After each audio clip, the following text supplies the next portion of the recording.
नमस्कार और स्वागत है मेरे YouTube channel legal information law insights पर। मैं हूं एडवोकेट मुकुंद महाजन, सदस्य सुप्रीम कोर्ट बार एसोसिएशन। आज के वीडियो में हम एक बड़े संवैधानिक विवाद की गहराई में उतरेंगे। क्या भारत के उपराष्ट्रपति सुप्रीम कोर्ट की शक्तियों पर सवाल उठा सकते हैं, खासकर अनुच्छेद 142 के तहत? यह बहस केवल राजनीति तक सीमित नहीं है, यह हमारे संविधान और सेपरेशन ऑफ पावर्स यानी शक्तियों के पृथक्करण की मूल भावना को चुनौती देती है। आइए समझते हैं अनुच्छेद 142, उपराष्ट्रपति के बयान, और इस सवाल का जवाब ढूंढते हैं। इस संवैधानिक टकराव में कौन सही है? भाग 1, विवाद की पूरी तस्वीर।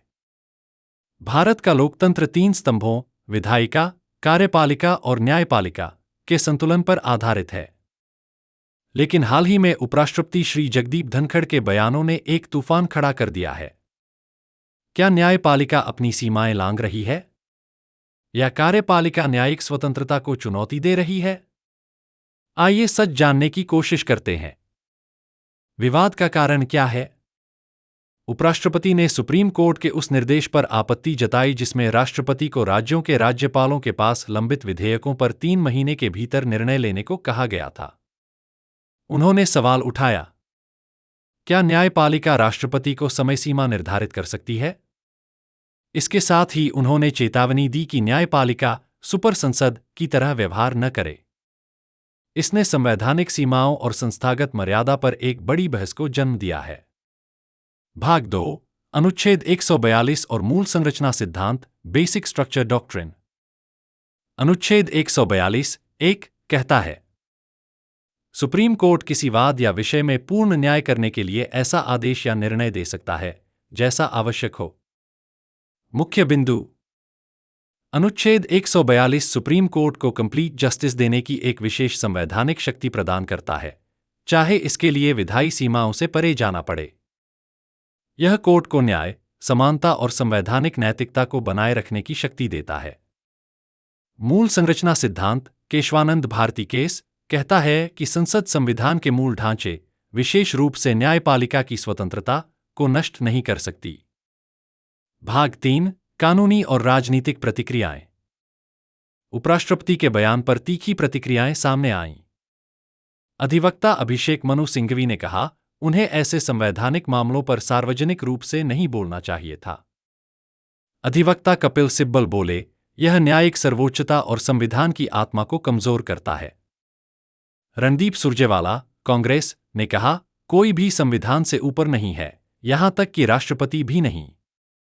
बीजेपी के कुछ नेता उपराष्ट्रपति के साथ खड़े दिखे और कहा कि कोर्ट को कानून बनाने की भूमिका नहीं निभानी चाहिए। डॉक्टर निशिकांत दुबे, भाजपा सांसद, ने सुप्रीम कोर्ट की आलोचना करते हुए कहा, अगर सुप्रीम कोर्ट ही कानून बनाएगा तो फिर संसद को बंद कर देना चाहिए। उन्होंने एक्स, पहले ट्विटर, पर लिखा, देश में जो भी गृह युद्ध हो रहे हैं उसके लिए भारत के मुख्य न्यायाधीश संजीव खन्ना जिम्मेदार हैं।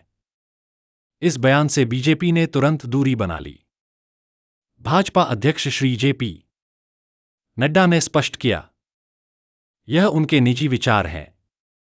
बीजेपी हमेशा न्यायपालिका का सम्मान करती है और उसे हमारे लोकतंत्र का अभिन्न अंग मानती है। मैंने डॉक्टर दुबे और दिनेश शर्मा सहित सभी नेताओं को विवादास्पद टिप्पणियों से बचने का निर्देश दिया है।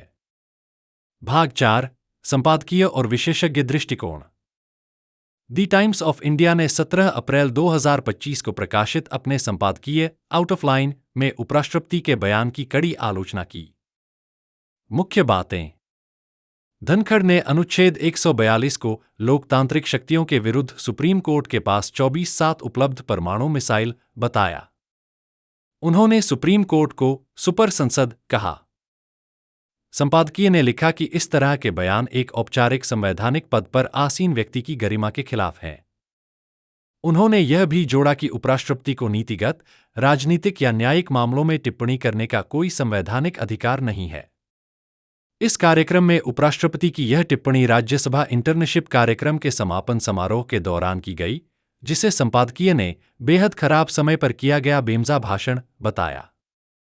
भाग 4, ताजा अपडेट, 20 अप्रैल 2025। अब कई संवैधानिक विशेषज्ञ और पूर्व अटॉर्नी जनरल भी इस बहस में कूद पड़े हैं। पूर्व अटॉर्नी जनरल मुकुल रोहतगी ने कहा, अनुच्छेद 142 एक संवैधानिक सेफ्टी वाल्व है, यह न्यायिक अतिरेक नहीं है। न्यायमूर्ति सेवानिवृत्त मदन लोकुर ने द हिंदू में लिखा, संवैधानिक पदों पर बैठे व्यक्तियों को सार्वजनिक मंच से संयम और सम्मान का प्रदर्शन करना चाहिए, खासकर तब जब उनके पास न कानूनी उपाय हो और न ही महाभियोग का विकल्प। बार काउंसिल ऑफ इंडिया ने भी एक बयान जारी किया है। सभी संवैधानिक पदाधिकारियों से आग्रह किया गया है कि वे ऐसे बयान देने से बचें जिससे जनता का न्यायपालिका पर विश्वास डगमगा जाए। भाग 5 कौन सही? संवैधानिक दृष्टिकोण से विश्लेषण। तो अब सवाल उठता है, संवैधानिक रूप से कौन सही है? सुप्रीम कोर्ट अनुच्छेद 142 के अंतर्गत पूरी तरह अपने अधिकार क्षेत्र में कार्य कर रहा है। यह जुडिशियल ओवररीच नहीं, बल्कि संविधान द्वारा प्रदत्त स्पष्ट शक्ति है, जिसे कई बार संवैधानिक पीठों ने मान्यता दी है। उपराष्ट्रपति, जो राज्यसभा के सभापति भी हैं, उनका कार्यक्षेत्र केवल विधायी है, न कि न्यायिक या कार्यकारी। महत्वपूर्ण तथ्य, उपराष्ट्रपति को न तो सुप्रीम कोर्ट के निर्णयों पर टिप्पणी करने का अधिकार है, न उन्हें पलटने का। वह न्यायपालिका से ऊपर नहीं है।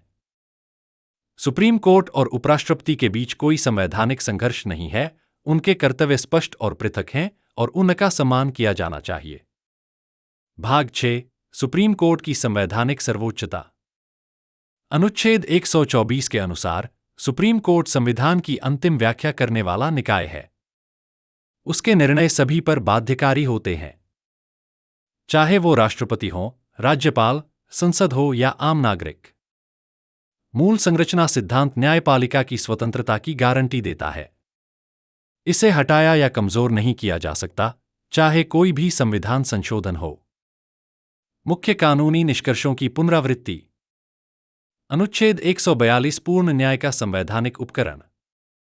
उपराष्ट्रपति केवल विधायी व औपचारिक भूमिका, कोई न्यायिक शक्ति नहीं। सुप्रीम कोर्ट संविधान की अंतिम व्याख्या करने वाला निकाय। न्यायपालिका की स्वतंत्रता मूल संरचना का हिस्सा, जिसे बदला नहीं जा सकता। अंतिम शब्द। यह केवल एक कानूनी विवाद नहीं है, यह संवैधानिक सीमाओं को समझने और उनका सम्मान करने का एक बड़ा सबक है। स्वस्थ बहस और संवाद लोकतंत्र में स्वागत योग्य हैं, लेकिन संवैधानिक पदों के बीच सार्वजनिक टकराव लोकतांत्रिक मर्यादा को आहत करता है। याद रखिए, भारत के लोकतंत्र में कोई भी स्तंभ संविधान से ऊपर नहीं है। इस वीडियो को देखने के लिए धन्यवाद। अगर आपको यह जानकारी पूर्ण लगा हो तो कृपया लाइक करें, सब्सक्राइब करें और अपने विचार कमेंट में साझा करें।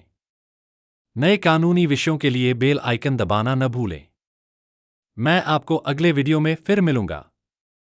जय हिंद, जय भारत।